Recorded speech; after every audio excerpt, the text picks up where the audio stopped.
ನನ್ನ ಹೆಸರು ಮಂಜುಳಾ ಸುಬ್ಬಣ್ಣ. ನಾನು ಪರಿಸರ ಪ್ರೇಮಿ. ವಿಳೆದೆಲೆ ಅಂದರೆ ಯಾರಿಗೂ ಗೊತ್ತಿಲ್ಲ, ಎಲ್ಲರಿಗೂ ಗೊತ್ತು. ವಿಳೆದೆಲೆ ಅಂದರೆ ದೇವರು. ಲಕ್ಷ್ಮಿ, ಸರಸ್ವತಿ, ಪಾರ್ವತಿ ಇದ್ದಾರೆ ವಿಳೆದೆಲೆನಲ್ಲಿ. ಒಂದು ಸ್ವಾಮಿಗಳು ಸನ್ಯಾಸಿಗಳು ಫಸ್ಟ್ ವಿಳೆದೆಲೆನಲ್ಲೇ ಪ್ರಶ್ನಾವಳಿ ಶುರು ಮಾಡ್ತಾರೆ.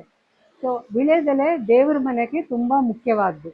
ಫಸ್ಟು ಪೂಜೆನಲ್ಲಿ ಶುರು ಆಗೋದೇ ವಿಳೆದೆಲೆ, ಅಡಿಕೆ, ಹಣ್ಣುಗಳು, ಹೂಗಳು. ಆಮೇಲೆ ವಿಳೆದೆಲೆ ದೇವ್ರಿಗಿಲ್ಲದೆ ಯಾವ ಕೆಲಸಗಳು ನಡೆಯಲ್ಲ. ವಿಳೆದೆಲೆನಲ್ಲಿ ಎಷ್ಟೋ ಉಪಯೋಗಗಳಿದೆ. ಒಂದು, ಪೂಜೆ ಸಾಮಾನಿಗೆ ಶುರು ಮಾಡಬೇಕು. ಆಮೇಲೆ ಕೊನೆಗೆ ಮಕ್ಕಳಿಗೆ, ಬಾಣಂತಿಯರಿಗೆ, ಮನೆ ಅಡುಗೆಗೆ ಎಲ್ಲದಕ್ಕೂ ಉಪಯೋಗಿಸ್ಬೋದು. ಅದಕ್ಕೆ ನಮ್ಮ ಮನೇಲಿ ವಿಳೆದೆಲೆ ವನ ಆಗೋಗಿದೆ. ಆ ವನದಿಂದ ಏನು ಮಾಡೋದು, 4 ಜನಕ್ಕೆ ತಿಳಿಸೋಣ ಅಂತ, ಉಪಯೋಗ ಆಗುತ್ತೆ ಅಂತ ತಿಳಿಸೋಣ ಅಂತ ನಾನು ಈ ವಿಡಿಯೋ ಮಾಡೋಕ್ಕೆ ಇಷ್ಟಪಡ್ತಾ ಇದ್ದೀನಿ. ವಿಳೆದೆಲೆ ಮಕ್ಕಳಿಗೆ ಕಷಾಯ ಮಾಡ್ಬೋದು. ವಿಳೆದೆಲೆನಲ್ಲಿ ಮಕ್ಕಳಿಗೆ ಗ್ಯಾಸ್ಟ್ರಿಕ್ ಆದರೆ ಹೊಟ್ಟೆ ಕಾಯಿಸ್ಬೋದು. ದೊಡ್ಡವರು ಕಷಾಯ ಕುಡಿಬೋದು.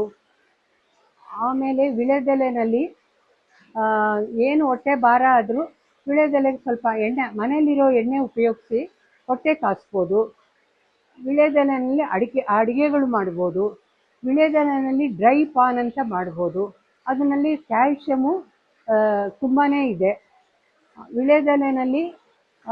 ವಿಳೆದೆಲೆನಲ್ಲಿ ಏನೇನು ಔಷಧಿ ಇದು.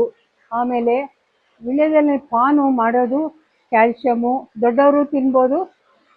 ಅಡಿಕೆ, ಸುಣ್ಣ ಎಲ್ಲ ಇರುತ್ತೆ, ಅದರಲ್ಲಿ ಹೆಚ್ಚು ಕ್ಯಾಲ್ಶಿಯಂ ತುಂಬ ಇರುತ್ತೆ. ವಿಳೆದೆಲೆನಲ್ಲಿ ಅಡುಗೆಗಳು ಮಾಡ್ಬೋದು. ಚಟ್ನಿ ಪುಡಿ ಯಾರಿಗೆ ಗೊತ್ತಿಲ್ಲ, ಅದರಲ್ಲಿ ವಿಳೆದೆಲೆ ಹಾಕಿ ಮಾಡಿದ್ರೆ ತುಂಬಾ ಚೆನ್ನಾಗಿರುತ್ತೆ. ಜೀರ್ಣಶಕ್ತಿನೂ ತುಂಬ ಚೆನ್ನಾಗಿ ಆಗುತ್ತೆ. ಅದರಲ್ಲಿ ವಿಳೆದೆಲೆ ಸಾರು ಮಾಡ್ತಾರೆ, ರಸಮೂ ಮಾಡ್ಬೋದು.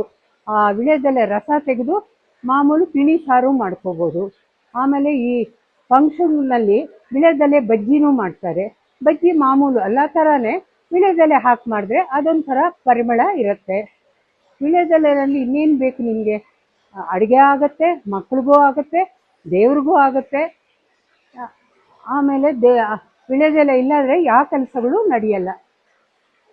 ಇಷ್ಟು ಹೊತ್ತು ನಾನು ವಿಳೆದೆಲೆ ವಿಷಯ ಮಾತಾಡಿದ್ದಕ್ಕೆ ಧನ್ಯವಾದಗಳು.